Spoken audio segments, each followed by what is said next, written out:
Yo, what's good, man? It's the Easy Pinch Out Podcast with your one and only host, Glory Boy, back here with our next special guest in the building. And before I even introduce this guest, first of all, yeah, go ahead and hit the subscribe button. Don't forget to like, comment, and share this video.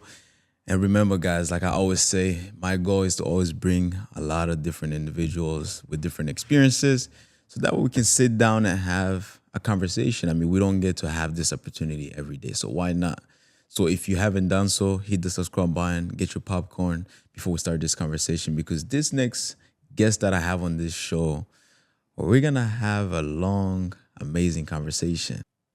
So one thing I also want to mention is that Khaleda Shah, or Shahjaanhealthcare Training and Services, is here today, is in existence, not because of the wins in life that I've had.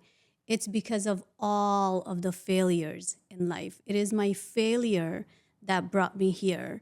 It is my pain that brought me here. It's not the good times that I've had in life that made me into an entrepreneur, that made me into who I am. It is the tough times. It is the pain. It is the closed doors. It is all the negativity that I've had to face. So I want to tell you, if you are struggling and if you are going through a tough time, that is God preparing you to be ready for your purpose. And so take that as a sign of something good. If you're in pain, if you're going through a tough time, He's getting you ready. He's preparing you for something great. And so can you tell us your name? I mean, I already know it. Yeah. But tell us your name Well, hi, and Glory. what you do. My name is Khaleda Shah, and peace be upon everyone who is watching. I'm the owner, founder, and CEO of Shahjaanhealthcare Training and Services. And like Glory said, if you haven't subscribed yet, please do so, because he does bring amazing guests here. Look at me giving myself some credit for being amazing. But yeah, Khaleda Shah. Yeah, Khaleda, how's your day so far? Because I know you So far. you got here, everything was all over the place. Yeah.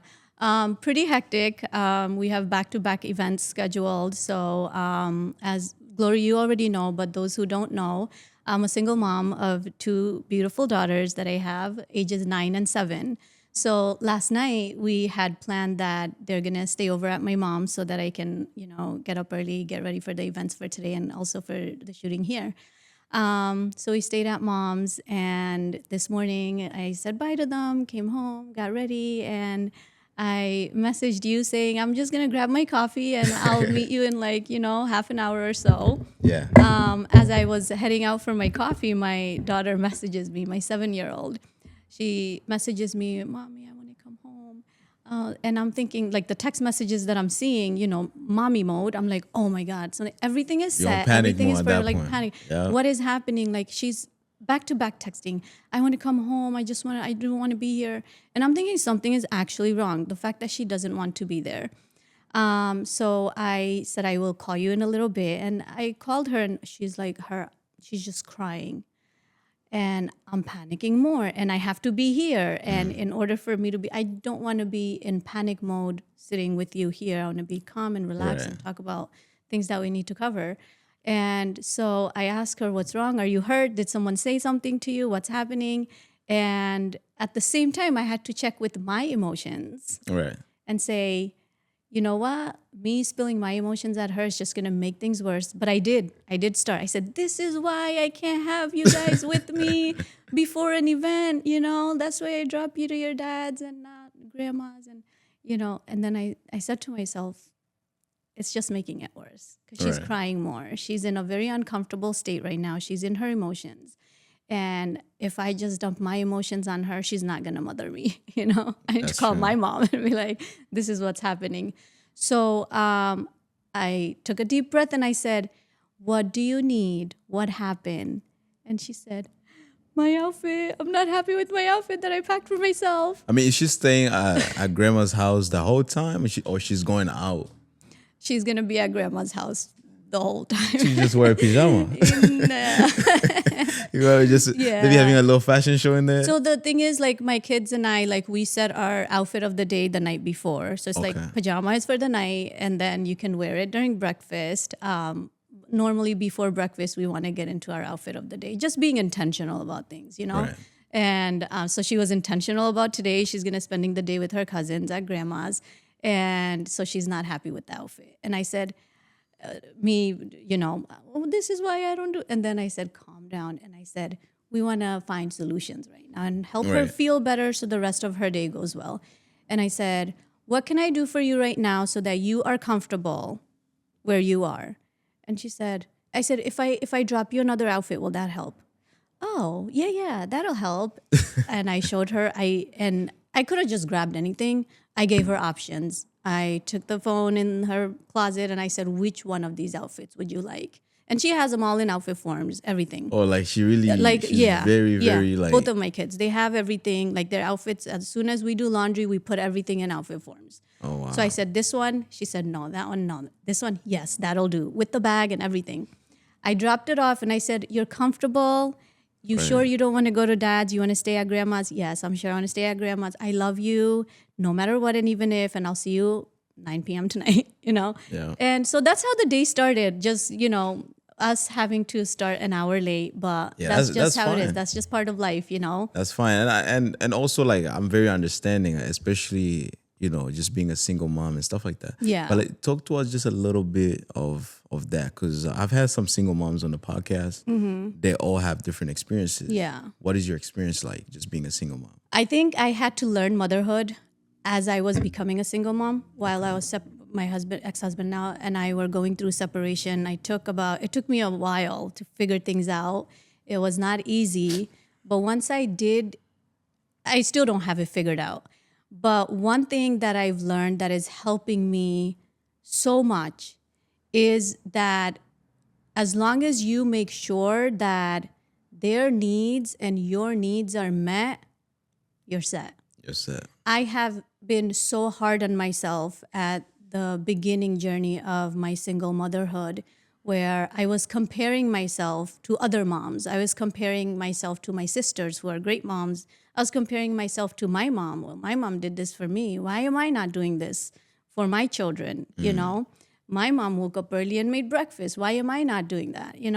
And it's everyone's experience is different. And two realizations that hit me like a brick, but then it softened me and solved all my problems as a single mom is one, me acknowledging that I don't need to be the best. I Right. just need to do my best. And every moment I am doing my best, even though it may not seem like it to other people. And I exhaust all my efforts on everything, not just with my children, on everything. I cannot forgive myself for things when I know that I haven't done my 110%. Yeah. So it's not about being the best, it's about doing your best. And the second thing is having their needs and my needs met, and knowing that when my needs are met and I'm in a good headspace, I can give them that environment and also put them in a good headspace. So needs being met, like right this morning, before coming here, what does she need? Her need right now isn't mommy, come cuddle me. New clothes. I just need a new outfit. And I said, okay, her need is a new outfit that she's comfortable in. Right. Here is your need. Now she's not going to bother me until 9 p.m. What time is it now? It's 1:30. Yeah, she's gonna leave you alone. Her needs has been met. Her needs have been met. That's most definitely. So, for the people that may not know, I mean, I do know where you're from, but like, where are you from originally? I'm from Bangladesh. I was Okay. born in a small village of Bangladesh called Batera. Okay. So I'm not very familiar. I am familiar, but every time I say Batera, Bangladesh, my older siblings will come and say, no, it's not that. It's, so it's Maizgaon, Batera, Bangladesh. Okay. I hope I said it right. Wow. And also take us back, because I know you mentioned you came here when you was very young. Yeah. But like, you do know certain things. You do know the life in Bangladesh and how things are. But like, how is it back home? Like, and have you went back since then? I have. So the first 7.5 years of my life, I grew up in Bangladesh. So first 7.5 years of my life, I was there. And then I came here in 1995. And I was just a kid, My childhood was amazing. Things that I have learned in school in psychology. I'm like, listen, I have had the best childhood. It was just freedom. I grew up in a village, and there's no, children at age, up until the age of 8, like they should just be free. They should just be. There shouldn't be, I feel, there shouldn't be like restrictions on do this at this time. Like routines are important, but there should be a fun way, a subtle way of implementing those routines. And I've had that. I literally have had the love of an entire village raising me up until 7.5. I had great men figure in my life. My dad was not with us because he was traveling, but I had my uncle, 2 uncles, and they were my father figures, and my grandfather. So I've had strong men around me, and I have felt valued. I felt worthy. It was like value, self-worth, it was just a given. I take for granted. And I still do. I'm like, wait, if someone comes and says, well, this person values, I'm like, why wouldn't they value me? So fast forward to coming here, I went back twice. Once in 2006, and that was my first time going back. And when my family and I made this trip, when we were planning for this trip, I said, I'm going to stay a month. And they're like, no, you're staying let's go for 2 months. And in my mind, what am I going to do for 2 months over there, And when I went, I just fell in love with Bangladesh. I stayed 7 months. I kept extending. 7 months. 7 months. I kept extending my ticket, and I was like, "Oh my God, this is where I want to be." Right. It's so beautiful. I love nature, and I stayed in the villages where my uncles were, and it was just so beautiful. Like I absolutely fell in love, and going from, can I barely make it a month over there to staying 7 months. 7 months. Yeah, 7 months, and then came back and didn't go back until last. February of 2024, I went with my kids. And I was fearing, I'm like, are they going to like it? I hope they like it, because if they don't like it, we're not going back. It would be difficult for me to go visit or leave them or take them, But thankfully, thank God, like they had a great experience. They loved it. And it's like summer break is coming up. They're like, are we going to Bangladesh? They I miss would the love uncles. to, right? Because back home is always amazing. It's always amazing. But like also you just describe some of your experiences. You had an amazing childhood, especially as a young woman there. Compared to like other countries that's closer to Bangladesh, some women do experience different things in life, especially like different life hardships and so on, in terms of like opportunities, also being given the opportunity to be themselves. Yeah. So like, how was it like just being a woman in Bangladesh? So I feel like the 3 times that I was there, first me just being born there in the first 7 years of my life, that was a completely different experience. I didn't know anything outside of that. That was life, And then going back in 2006, as I think I was like, I don't know, 19, I think I celebrated my 20th or 21st birthday there that time. I had a completely different outlook on life. And I was just having a good time. Last year when I went back, it was a whole, and when I went back last year, I'm in my 30s, and I'm like, a whole different perspective on life. Now I'm looking at the struggles that people are facing. What's that perspective though? That perspective, it's like, what can I do to help these people? What can I do to bring more opportunities? It's a third world country, Women are still giving birth at homes. My mom and my aunt, they're doulas. Well, here you would call them doulas, but back there, they're helping women give birth and anything that is required. Literally, they're the doctors there. Wow. And there's one hospital in our village that has opened just a few years ago, actually, up and running, I think, for 2 years now. And prior to that, it's like they had to travel for, I want to say over an hour to get to like the nearest hospital. And then they don't have the financial means or transportation forget about transportation. They don't have financial means to get them there. So they're birthing their children at home. And so it's detrimental for women back home, back in Bangladesh, to learn life-saving skills, to learn, the anatomy and physiology of the human body if they're going to go through these processes. So my grandmother, she studied homeopathic medicine, so she was very involved with that. What's that homeopathic? It's like it's like herbal medicine. Okay, like cultural stuff. Cultural, yeah. It's like the medicines, like pharmaceuticals that we have now. It's more synthetic, but they were getting things more plant-based. Okay. Yeah. And so like yoga and things like that. So my grandmother taught my mom and my aunt.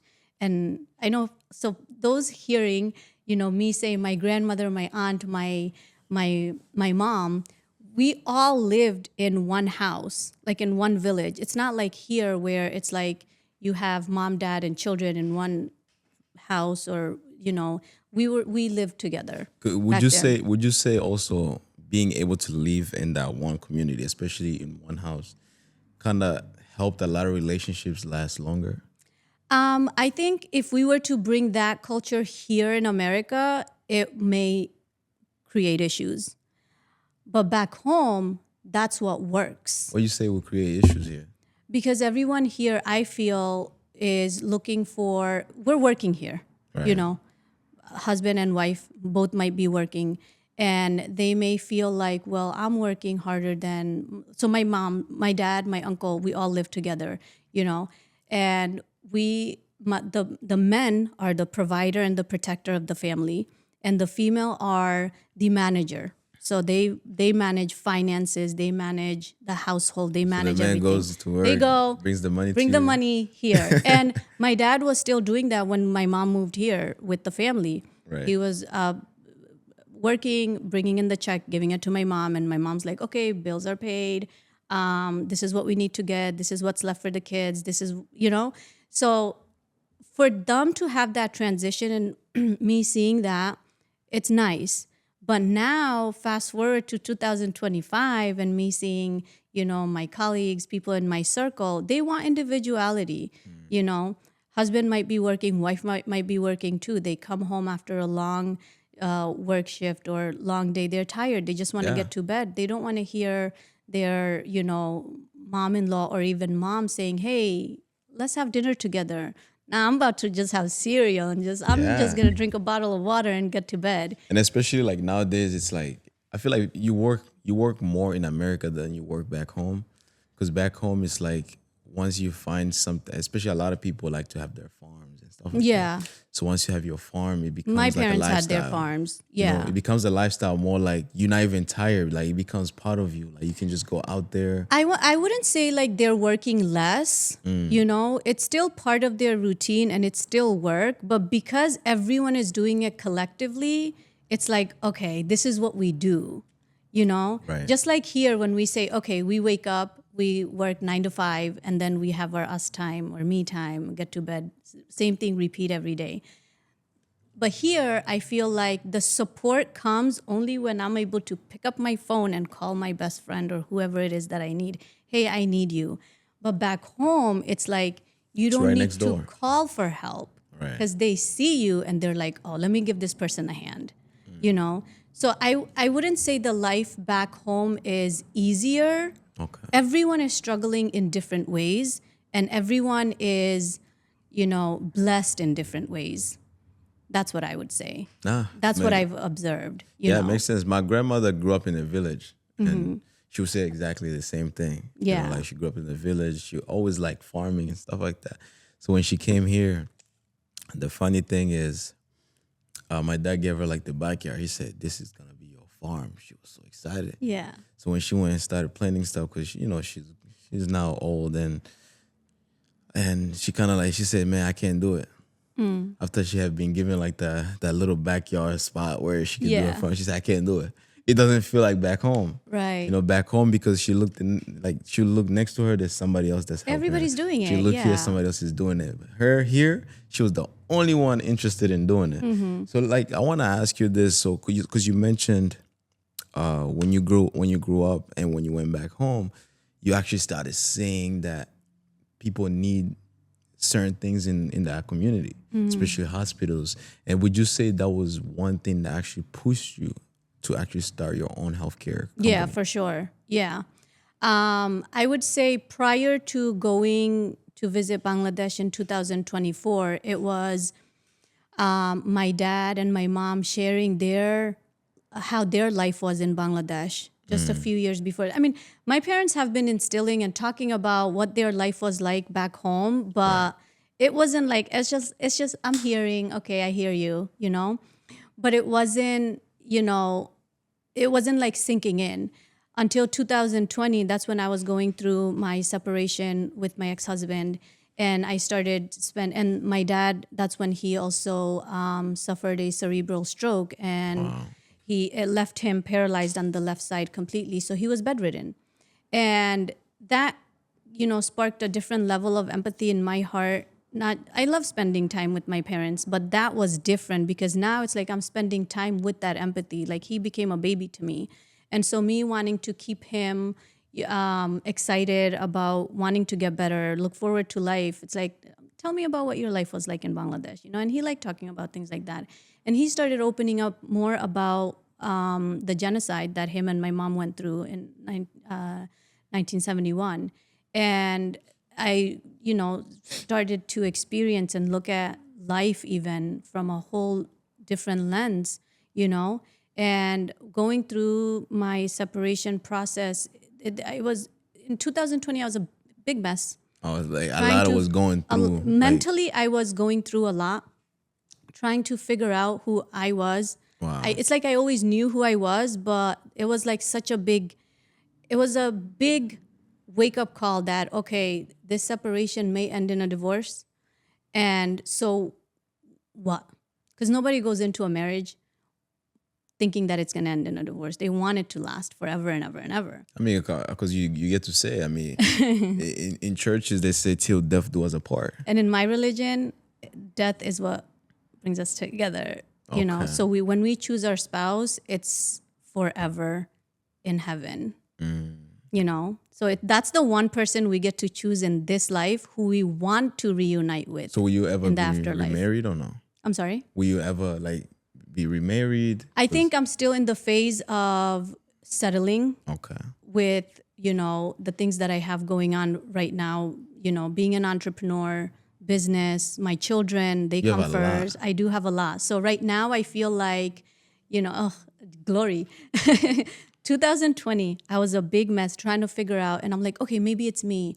Maybe I'm the problem. Maybe, I could have done this. I could have done that. And there was a lot of self-reflection, a lot of self-blame, a lot of, just putting myself down. So I would sit with my dad and just hear how life was for him. And I'm like, oh my goodness.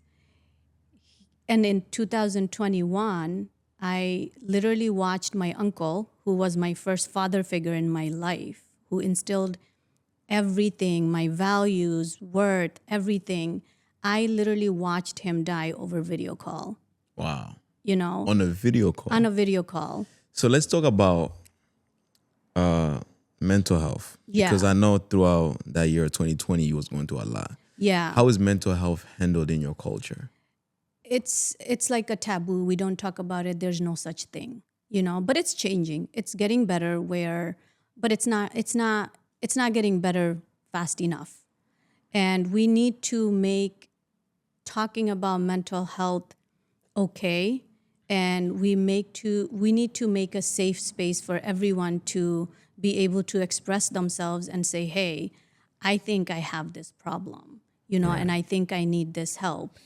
And when I was going through my struggles and watching my uncle's soul literally leave his body, I feel like everything happens for a reason, because just a few minutes before that, I was on, texting my sister saying, I think that I was ready to close that chapter and say, I'm wrong, I'm messed up, I messed up. Right. It's me. And I was about to just go under a blanket for the rest of my life and just give up on life in a way.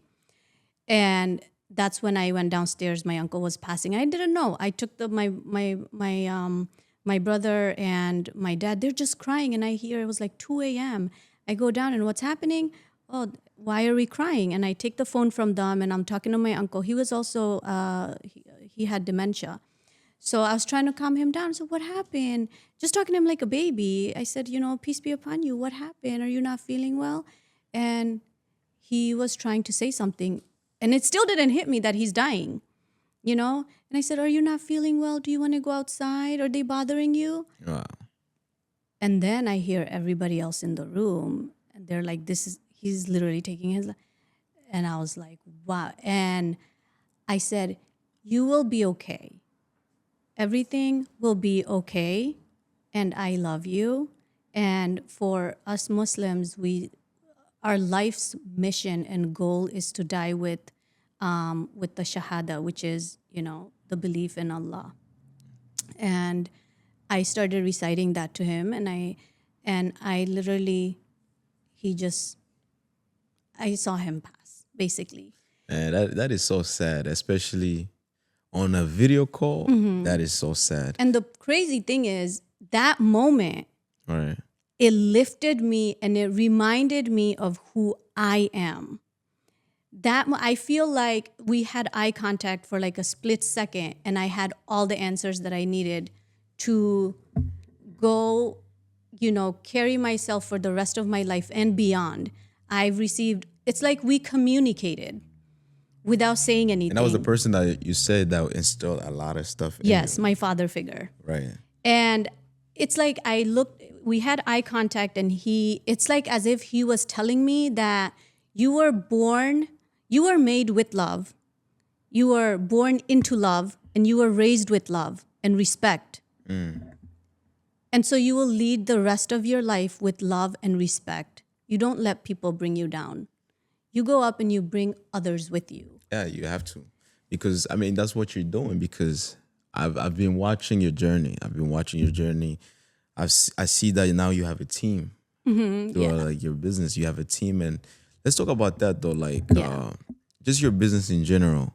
When we first met, you mentioned that your purpose is to also not just teach healthcare to the grown-ups, is to also teach healthcare to the young kids. Yeah, so normalizing like the understanding of the human body and life-saving skills. It's actually losing a community member during that time also when my dad was sick and he had young children. I think they were all under the age of 12. They were around him. They were around him, and the gentleman experienced a heart attack, and the wife and the kids didn't know how to do CPR, and they were new from Bangladesh. And they were my sister's neighbor, and one of the child came and to my sister, and she was on the phone, and he didn't want to interrupt her phone call, so he left back home, and then came back a few minutes after, and then my sister said, "What happened?" And he said, I don't think my dad's feeling well. Can you come and see what's going on?" Wow. And so then, and when I heard that, I was like, like my parents went through a genocide so that we can have they survived all of that for me to just waste what they've instilled in me. I wasn't okay with it. And I said, and at that time I was working in corporate healthcare, and I still am. And I said, what can I do? I feel like I'm just collecting paycheck. But it's not, I don't think I'm living my purpose, And so I shared that with my dad, and I said, why are we not doing anything? Why aren't they doing anything about it? And he said, why aren't they doing anything? Why aren't you doing anything about it? Maybe they're not as impacted by that as you are. Maybe they didn't see what you saw. Right. They meaning like the school board. Why aren't they making it mandatory to have life-saving skills? And I like how he told you, why aren't you doing anything about it? Because then it gives you that ability to start seeing your purpose. Yeah, because then I started reflecting, and I was like, wait, why should I wait for the school board to make a decision? Why am I not doing something that's in my power? I may not have all the power to run all the schools, but I have the power to teach my kids and my nieces and nephews and the children in our community. Why not start with that? So, a lot of us, we think that even me growing up, I thought in order for me to learn anything healthcare related, I had to be in the healthcare field. or I had to seek career in the healthcare field. But that's not the case. You know, you don't have to be in the healthcare field to learn CPR or basic life-saving skills. So we at Shahjaan's Healthcare Training and Services, we break down our life-saving skills in a way where kindergarteners can learn and understand CPR. How many children have you worked with so far? Whew. A lot. A lot, which is a good thing, you know. Yeah, which is a when I great first thing. started, it wasn't like a business where let me keep track, you know. It's like everyone that I was able to get in contact with, I'm like, hey, you know what? Let's do this together. We started a gardening project. Hey, do you want to learn, you know, CPR? Do you want to? And as we're gardening, also, we're like, you know what? How can we connect that with the human body? So you do like gardening and With the kids' mental health, you know. that's Like I said, amazing. when I was growing up, everything that was taught to me was like, it was so subtle in a fun way. It wasn't like, okay, let's get a book and sit down, lock myself for an hour and learn this. It was like more hands-on stuff. I'm out in the fields running around and learning things, you know, expressing and feeling my emotions and just being. And so, you know, at Shahjaan's, we not only want to teach our kids CPR and life-saving skills, we want them to feel comfortable being, because that's what they carry forth. It's like the first 8 years of their lives. Whatever they experience becomes the blueprint of how they will carry out the rest of their lives. That's true. I mean, that's why a lot of times, a lot of parents actually start their kids in sports at a young age. You know, when a kid starts playing sport out of, like, let me say, age 5 or whatever, they end up carrying through that sport until they reach college or whatever. I'm a prime example of that. Like I started playing soccer when I was like 5. So, and I played it until I got to college, and I played in college and everything, you know, which is true. And also I want to ask you this, because I know you say you've been working with kids in terms of like, you know, helping them out with mental health, gardening, and also healthcare. But also when it comes to like the adults in your community, especially, like, have you been teaching them about mental health? Because like you said, that is where things are changing, but you know, people still experience things, especially, let me say, some parts in my culture, there's people who get to experience arranged marriages and all these other things that they're not really a fan of, you know, and then they end up growing up and it affects them later on in life. But like, do you kind of like implement how, you know, mental health throughout like your community amongst the older people? Yeah, for sure. Because in order for us to raise the next generation to be confident in themselves, we need to start with the parents of the previous generation. You know, it needs to start there, because we cannot. And I'm not sure if I mentioned to you that I also work as a guidance counselor at a private school here. Oh yeah, you did one time. I did, yeah, right? yes. So I hear, you know, the children's side of the story, and I'm like, oh my God, parents need to step up their game Right. and really be there for their children. And then I hear parent side of the story, and it's like the love is there, it's all there, but there's a huge gap in communication and in understanding, because they're coming from, you know, I've been working with the Bangladeshi community, lately started being more involved with the Bangladeshi community. And I understand, because my mom is from that generation. She grew up in Bangladesh. And so her communicating with me is going to be different, you know, than her communicating with my children. My children may be like, well, what's grandma talking about, you know? But I'm the bridge, right, between my mom's generation and my children. Right. And I'm acting as a bridge, as a guidance counselor of those parents, because I understand their perspective.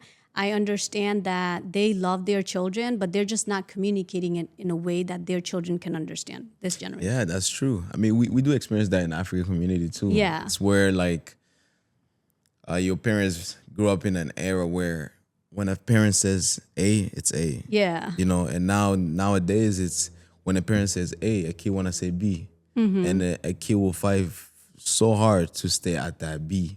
And that's why it's so important for us parents to, you know, remind ourselves that we need to meet their needs. Once their needs are met, if I say A, That's it. it's A. Yep. with my children too, I have a lot of things that my mom instilled in me. Like certain things are just non-negotiable at my house, like praying 5 times a day. For my kids, non-negotiable. I've had a brother from our community reach out and say, your kids are 9 and 7, they pray? From the time they were in my womb, prayers are non-negotiable. Oh, they were in the womb praying. I don't know what they were doing, but that's a non-negotiable, you know? And the thing is, like, if we just take the time out and we explain to our children, right, why we do the things that we do, and that once they understand it, they're not gonna disrespect your decision. Yeah. Like, for example, if I understand glory completely, will I be questioning? Oh, no. No, right? If you understand my mindset, it's like you being me, will you be questioning? You won't be questioning. So when my children say, well, why do we have to pray? I'm going to use this as an example. I say, well, that's not my decision. That is something that, we decided that we're going to live our lives as Muslims, right? And these are the rulings that comes with being a Muslim. You don't have to do it. Right. You don't have to do it. But, well, now let's look at what happens if we don't do it. Well, we have to answer to God, right? As long as you're okay, if you think you have a really good reason and an explanation to tell God why you didn't pray, then sure, you're not doing it for me. Would you ever feel, let me say, I mean, this, I know it will never happen, but like, because there's a lot of families where people have multiple religions within the family. Because, your kids growing up and you taught them, you have to pray this, that, and then they grow up and say, you know what, Mom, I want to be a Christian. Mm-hmm. Would you ever like stop them from that? I think I went through that in 2006 myself. Really? Mm-hmm. Because growing up, I was born into a Muslim family and I never questioned it. I'm like, okay, I'm praying because Mom wants me to pray. I'm wearing the scarf because I should wear this. I don't know anything outside of that. Right. 2006, summer of 2006, no, 7. Summer of 2007, I was like, let me start exploring, like, why am I doing this? Right. Why am I doing this?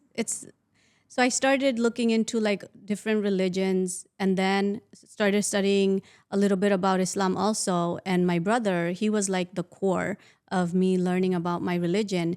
And when I started learning about it, I just fell in love with everything, just made sense. Everything about Islam just made sense to me. And that's when I became more intentional about, 2007 is when I started wearing the scarf more purposefully. I started praying, I started communicating with God, So I went through that. So I already expressed that to my children. Right. I said, you were born into a Muslim family and you are a Muslim, and these are, you are open, you are free to explore, right? And my parents allowed me to explore. My brother was there to guide me, But it's like when you know that something is so true, you're not afraid to let go because you know that they'll come back. Yeah. It's like you're into sports, right? I have this bottle of water. I know Glory's gonna get thirsty after his run. I will let you go, Glory, right? Go run your marathon for a day or 2 days, for hours. But I know you will come back for this water. Yeah, because I'll be thirsty at that point. Right. Which makes total sense.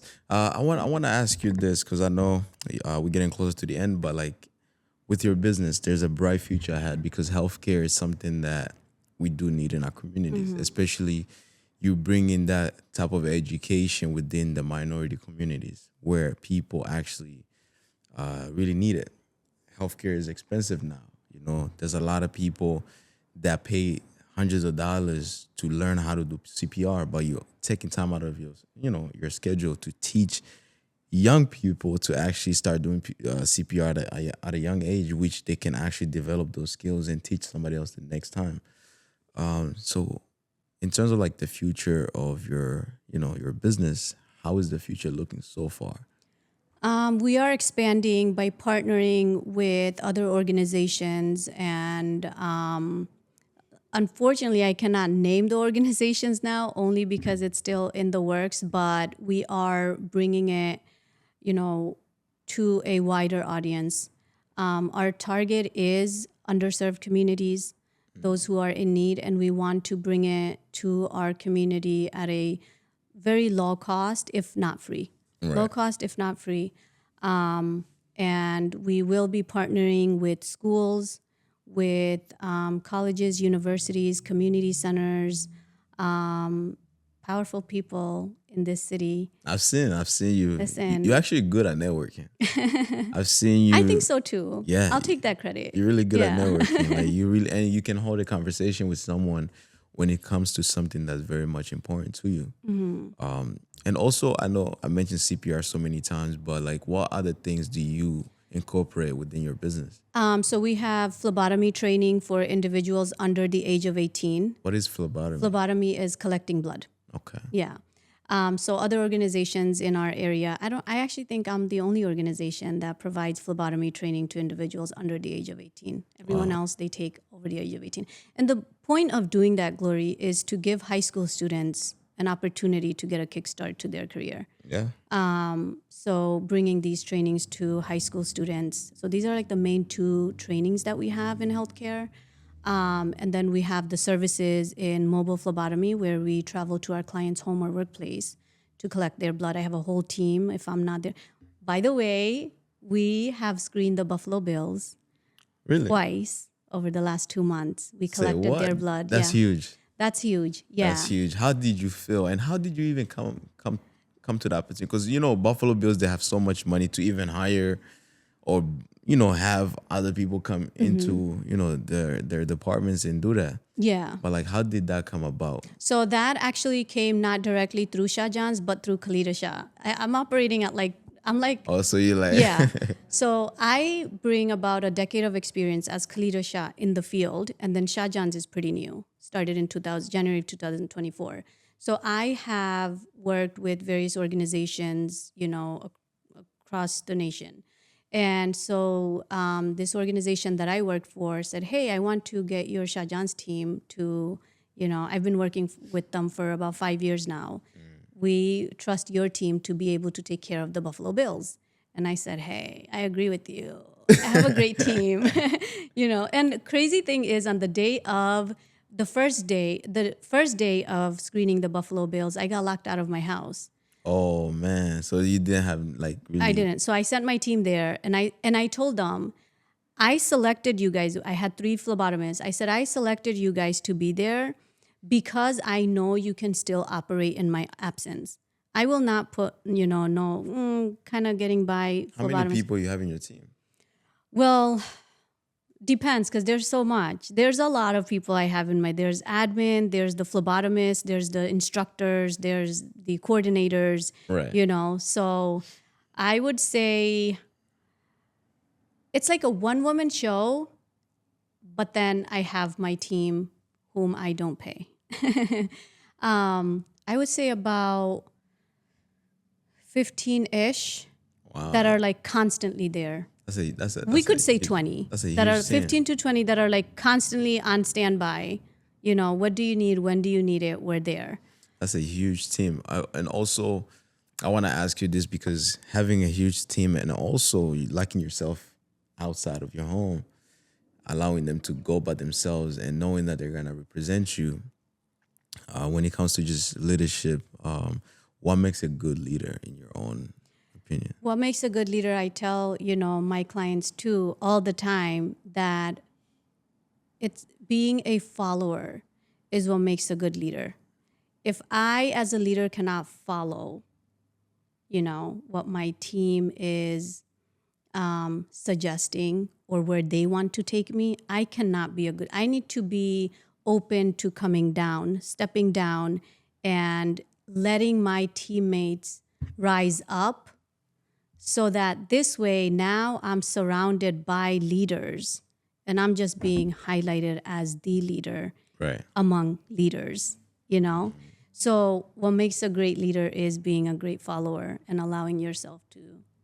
I mean, a lot of people it may go over a lot of people's head because they may say being a follower, and they'll say, I mean, Well, that as a doesn't leader, make you're not sense, right? right. Yeah. But it makes a lot of sense because being a leader, you also have to accept that you're wrong at some point. You're not always gonna be right.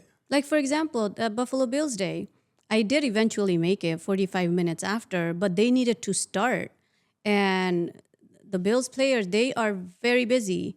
We have 10, 12-minute max appointment with each one of them, and we need to see them in and out. They Yeah. have a Wow. schedule that they need to follow. And so I called all three of my phlebotomists and I said, I selected you guys because I believe in your leadership. You would not be on my team. And for those who are on my team, it's not because it's because you are a leader. So having, reminding them that you are here not because I may be team lead, Right. to facilitate the event and make sure everything is running well and smooth. But you guys are the main ones. You are collecting blood of the Buffalo Bills players. Yeah. And just reminding them that it's like it sparks so much more confidence. And when they hear that, and I could have, I could have just called and I could have been like, listen, I'm the team lead. You guys are gonna do X, Y, and Z, and don't say anything else. But I Right. called and I said, I believe in your leadership. You are going to lead until I get there. Right. Right. I actually experienced that because I've been coaching kids, coaching a mentor, just coaching kids and mentoring them. And I used to actually do circles where I allow one kid to be a captain of the day. And when I give them the opportunity to be a captain of the day, I'm showing them, okay, you can also be a leader. Teach your fellow teammates, and also show me what you can do. I'm giving them that trust, and I really respect that because I know the people that you do work with probably they're happy about that because you allowed them to also develop as individuals.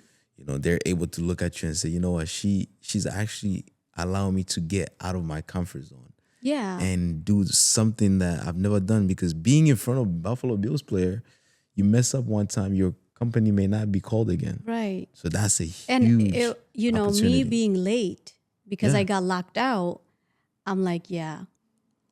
In the back of my mind, I'm like, we blew it. They're not going to call us back again. But then I said, no.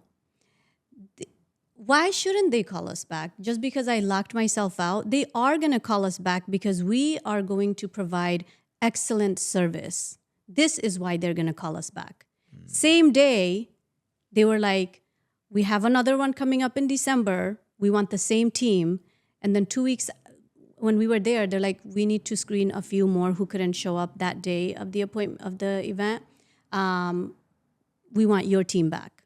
Wow. So as we were there, and it's about intention and having that mindset. I could have went in and I could have been like, wah, wah, I'm a failure. Oh my God, we're not going to get another contract. We're done. And I Yeah. would have led with that energy. But then I said, no, I'm not going to let me being locked out of my house, which wasn't intentional. I'm not going to let that be the reason why we don't get another contract. That's true. And I'm going to go in there and I have 3 more hours to spend with them to show them what we're about. And when I went, I was like, that's it. We're just going to pick up from where we are and it's just going to get better from there. And as we were there, they're like, we want you guys back. And we were back. And, allowing other people to lead and stepping down for a minute, it also gives you kind of like, it's like a cheat sheet of how am I doing as a leader? Because when I let you lead, I'll say, you be Khaleda Shah for a day. I want to see how you handle things, right? You are going to be reflecting the things that I have instilled in you, right?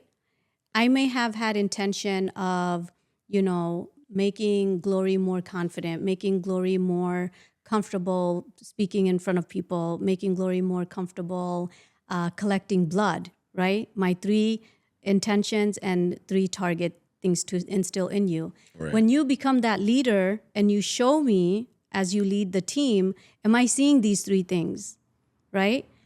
If I'm not seeing it, then I have not communicated that with you in a way that you are perceiving it or receiving it. You have not done a great job. I mean, that's Right. true. I totally agree with So it that. gives me like an idea of, are they reflecting me? Is Glory reflecting my leadership? Where is it lacking? Is there something that I want him to pick up as a leader from me to better himself? And then when I'm the leader again, I will, make sure that I'm communicating in a way. It's all about understanding, Glory. Yeah. If I'm not understanding, what your needs are, going back to needs being met, I'm not going to be able to deliver, Yeah. right? So, allowing other people to lead and for us to follow, it gives us an understanding.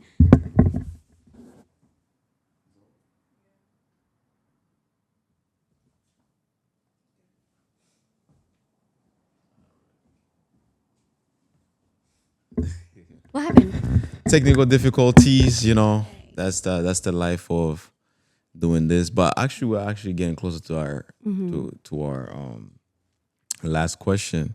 And you was mentioning some of the most important things. Just as a leader, you have to live a blueprint. You have to live like a mark. Allow those people that's behind you to see that they can be leaders themselves. And I really like that. I really like that. And I feel like you have an amazing future because I do watch your stories and everything.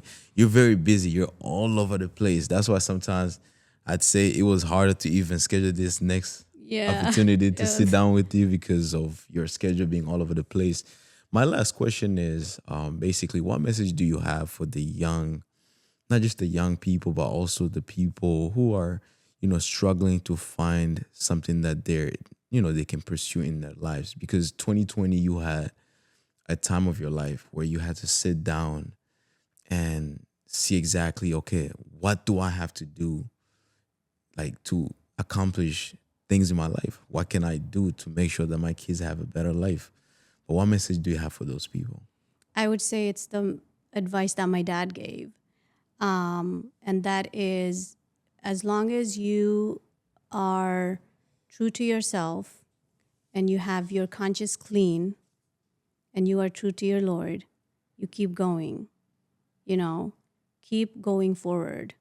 Every time I've had a struggle and I couldn't figure things out for myself, when I've had doubts, like buying my first home as a, you know, about to get divorced person, I've had doubts. And it's like my dad would always say, just keep going.